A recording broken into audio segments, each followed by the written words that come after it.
मैंने पहले भी कहा था अयोध्या का house tax 0 much, thank you so much.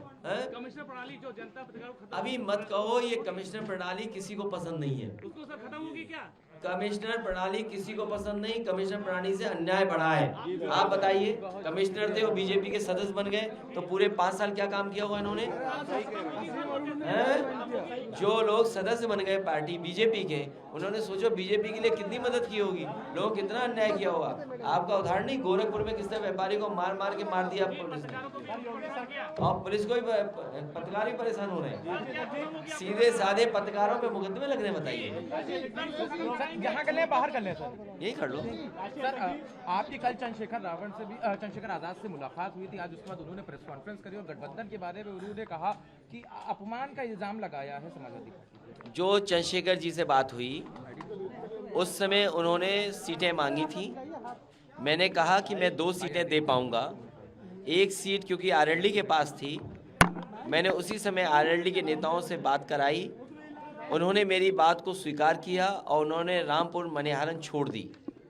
उसके बाद मैंने ये सीट उनको दे दी। इसके साथ साथ क्योंकि गाजियाबाद घोषित सीट नहीं थी, उसको भी मैंने उनको दे दी। लेकिन उनके संगठन के बीच जो बातचीत हुई, उसके बाद उन्होंने कहा कि मैं चुनाव नहीं लड़ सकता, संगठन मुझसे नाराज़ है, इतनी सीटों में संगठन संतुष्ट नहीं है। ये बात होकर के वो वापस चले गए। मैंने कहा ठीक है, हम पर इतनी ही सीटें हैं जो मैं दे सकता हूँ, और इसके पास हमारे पास सीटें नहीं हैं। और आज उन्होंने नाराजगी की बात को तोड़ के बता दिया कि अपमान कर दिया। इसका मतलब समाजवादी पार्टी कभी भी किसी वर्ग का अपमान नहीं कर सकती। समाजवादी पार्टी का पहले दिन से कोशिश है कि सभी जाति धर्म और हर वर्ग के लोगों को साथ लाएं। ये कहीं न कहीं बड़ी साजिश है, बड़ा षड्यंत्र है कि पहले तो हमारे पास भेजा गया और पहले हमारे से शर्त लगाकर किस तरह दी गई हो, सीटों की बातचीत हुई हो, मुद्दों पे बातचीत हुई हो। ये कहीं न कहीं बहुत बड़ी साजिश और षड्यंत्र का इसमें दिखाई देता है मुझे। आपसे सवाल है, आपने कहा गठबंधन की सारी सीटें अब रास्ते बंद हो गए, सिर्फ एक सीट, कौन सी सीट है जिसपे अभी भी एक होप है? अब गोरखपुर की शहर की सीट बहुत सोच विचार करके पार्टी टिकट चुनाव लड़ाएगी, क्योंकि मुख्यमंत्री जी हर जगह तलाश रहे थे। पहले अयोध्या से लड़ रहे थे, मथुरा से लड़ रहे थे, प्रयागराज से लड़ रहे थे, देवन से लड़ रहे थे, और न जाने कहाँ से लड़ रहे थे। लेकिन भारतीय जनता पार्टी ने, जनता ने जब तक भेजना था, जनता के भेजने से पहले भारतीय जनता पार्टी ने उन्हें घर भेज दिया। इसलिए भारतीय जनता पार्टी को धन्यवाद देते हैं। यानी कि आरएमडी को वहां से टिकट मिलेगा? अभी मैं नहीं कह सकता हूं, लेकिन पार्टी बहुत सोच समझ करके वहां किसी को प्रत्याशी बनाएगी। 5 साल पहले भाजपा ने उनका स्वागत किया, आज उनको वो लोग खराब बता रहे हैं, इस पर आप क्या कहेंगे? भारतीय जनता पार्टी के दल में कोई आए तो माला, जब छोड़ के जाए तो भाला। डिप्टी सीएम ने ट्वीट किया है कि प्रधानमंत्री को और अमित शाह को बधाई धन्यवाद दिया टिकट मिलने के लिए, मुख्यमंत्री का नाम नहीं लिया है। किसने?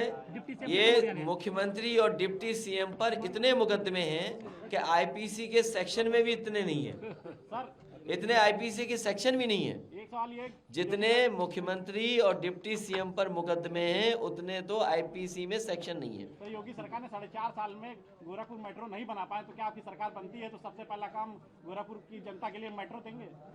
गोरखपुर की जनता को बहुत विकास देंगे, खुशहाली देंगे। पहले ही उन्हें घर भेज दिया, भारतीय जनता पार्टी ने पहले ही उन्हें घर भेज दिया।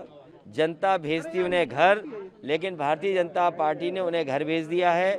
हमें खुशी है इस बात की कि अब गोरखपुर की जनता पूछेगी कि मेट्रो बनी क्यों नहीं, गोरखपुर की जनता पूछेगी सीवर क्यों नहीं बना, गोरखपुर की जनता पूछेगी ट्रैफिक जाम क्यों हो रहा है, गोरखपुर की जनता पूछेगी कि बरसात में उन्हें नाव पे क्यों चलना पड़ा, गोरखपुर की जनता पूछेगी बिजली का बिल क्यों महंगा है, गोरखपुर की जनता पूछेगी, और खासकर व्यापारी पूछेंगे कि एक व्यापारी को पुलिस ने पीट करके ठोक दिया, मार दिया, आखिरकार उसका जिम्मेदार कौन है? सर एक आखिरी सवाल है, बीजेपी का कहना है उन्होंने पहली और दूसरी लिस्ट जो जारी करी है उसमें 68% जो है उसमें ओबीसी, दलित और महिलाओं को उन्होंने दिया है। 68% एक बड़ा प्रपोर्शन दिया है उन्होंने। 5 साल उन्होंने इन्हीं वर्गों को धोखा दिया। आज उत्तर प्रदेश असुरक्षित महिलाओं की सूची में सबसे आगे एनसीआरबी के आंकड़ों में। न नौकरी मिली, न रोजगार मिला, और उत्तर प्रदेश के चाहे वो दलित हों, पिछड़े हों, और यहाँ देखा है नौजवान अगर हक और सम्मान मांगने आए तो भारतीय जनता पार्टी ने अपमानित करके भेजा उन्हें।